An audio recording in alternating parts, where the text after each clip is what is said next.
பொங்கலுக்கு வீடை சுத்தம் செய்வது எவ்வளவு முக்கியமோ அதே போல உங்கள் மனதில் உள்ள கோபம் வெறுப்பையும் சுத்தம் செய்யுங்கள்.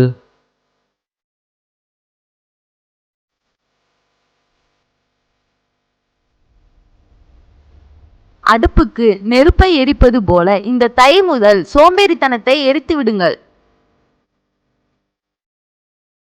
பொங்கலுக்கு தண்ணீரை அளவாக ஊற்ற வேண்டும். அதே போல செலவையும் அளவாக செய்யுங்கள்.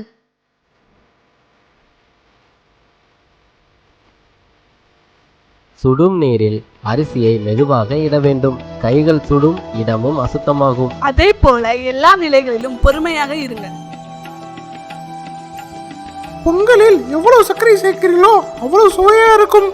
அதே போலவே வாழ்க்கையில் பணத்தை எவ்வளவு சேர்க்கிறீர்களோ அப்போதுதான் வாழ்க்கை நிம்மதியாக இருக்கும். அடுத்து முக்கியமானது நெய்யும் முந்திரியும். இவையே பொங்கலுக்கு சிறப்பு. அதே போல வாழ்க்கையில் செல்வம் இருந்தாலும் அன்பு காட்டினால்தான் உண்மையான சந்தோஷம் கிடைக்கும். பொங்கலைப் போல உங்கள் வாழ்வும் மலரட்டும்.